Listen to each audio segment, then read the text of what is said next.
வணக்கம். ஏதாவது ஸ்வீட் சாப்பிடணும் போல் தோணும் போதெல்லாம் நமக்கு ஞாபகம் வர்றது கேசரி தான்.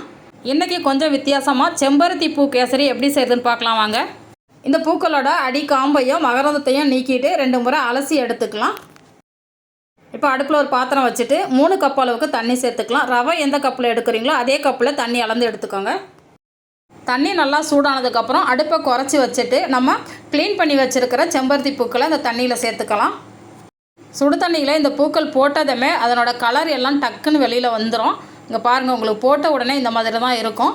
ஆனாலும் 1 நிமிஷம் வரைக்கும் இந்த தண்ணியை லோ ஃப்ளேம்லேயே கொதிக்க விடுங்க. அப்போ தான் இந்த பூக்களில் இருக்கிற சத்துக்கள் எல்லாமே இந்த தண்ணியில் இறங்கும்.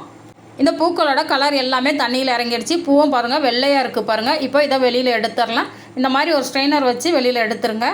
ஒரு 10 சொட்டு வரைக்கும் லெமன் ஜூஸ் இதில் புழிஞ்சு விட்டுக்கலாம். லெமன் ஜூஸ் இதில் போட்டிங்கன்னா தான் கலர் உங்களுக்கு டார்க்காக கிடைக்கும். இப்போ பாருங்கள், உங்களுக்கு அதே செம்பருத்தி பூ கலர் சூப்பராக வந்துடுச்சு பாருங்கள். லெமன் சேர்க்குறதுனால கேசரி புளிப்பாக இருக்குமான்னு கேட்டிங்கன்னா அதெல்லாம் ஒன்றுமே இருக்காது.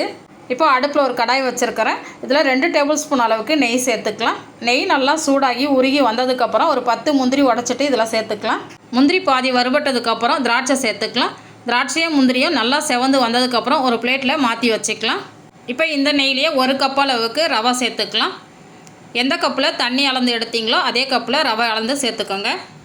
ரவையை லோ ஃப்ளேம்லேயே வச்சு வறுத்துக்கோங்க. நல்லா வாசனை வந்து உதிரி உதிரியாக ஆகும் ரவை, அது வரைக்கும் வறுக்கணும். இப்போ ரவை நல்லா கலர் சேஞ்ச் ஆகி நல்லா வறுபட்டுடுச்சு. நம்ம கொதிக்க வச்சுருக்கிற செம்பருத்தி தண்ணியை இதில் ஊற்றிக்கலாம். பாதி ஊற்றி நல்லா கலந்து விட்டுட்டு மறுபடியும் இருக்கிற தண்ணியை ஊற்றிக்கலாம். ரவையும் சூடாக இருக்குது, தண்ணியும் சூடாக இருக்குது. அதனால் கொஞ்சம் பொறுமையாக ஊற்றிக்கோங்க. இந்த தண்ணி எல்லாமே ஊற்றினதுக்கப்புறம் கட்டிகள் எதுவும் இல்லாமல் ரவையை நல்லா கரண்டி வச்சு இந்த மாதிரி மசிச்சு விட்டு நல்லா கலந்து விடுங்க.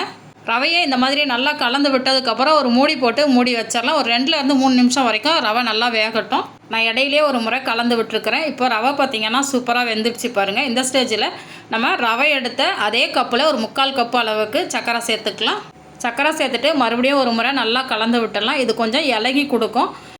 கைவிடாமல் கலந்துகிட்டே இருந்தீங்கன்னா சீக்கிரமாகவே கெட்டியாகி வந்துடும். இந்த கேசரிக்கு டேஸ்ட்டு கொடுக்கறதுக்காக கொஞ்சமாக உப்பு சேர்த்துட்டு மறுபடியும் ஒரு முறை கலந்து விட்டுட்டு 1 டேபிள் ஸ்பூன் அளவுக்கு வாசனை இல்லாத எண்ணெய் சேர்த்துருங்க. கூடவே 1 டேபிள் ஸ்பூன் அளவுக்கு நெய் சேர்த்துட்டு மறுபடியும் ஒரு முறை நல்லா கலந்து விட்டுடுங்க. இந்த கேசரி சாப்பிட்றதுக்கு டேஸ்ட்டாகவும் இருக்கும். அதே சமயம் பார்த்திங்கன்னா நல்லா சாஃப்டாக இருக்கும். இந்த கேசரி கடாயில் ஒட்டாமல் ஒன்று சேர்ந்து வந்ததுக்கப்புறம் கொஞ்சமாக ஏலக்காய் தூள், வறுத்து வச்சுருக்கிற முந்திரி திராட்சையை சேர்த்து நல்லா கலந்து விட்டிங்கன்னா சூப்பரான செம்பருத்தி கேசரி ரெடி ஆகிடும். இந்த கேசரியை உங்களுக்கு கரண்டியில் எடுத்து காமிக்கிறேன் பாருங்கள், எந்த அளவுக்கு சாஃப்டாக இருக்குது பாருங்கள். இந்த செம்பருத்தி பூ கேசரியை நீங்களும் கட்டாயம் ஒரு முறை ட்ரை பண்ணி பாருங்கள். இந்த வீடியோ பிடிச்சிருந்தால் நம்ம சேனலை சப்ஸ்கிரைப் பண்ணி வச்சுக்கோங்க. நான் சுவைக்கட்டும், ஆரோக்கியம் பெருகட்டும். நன்றி.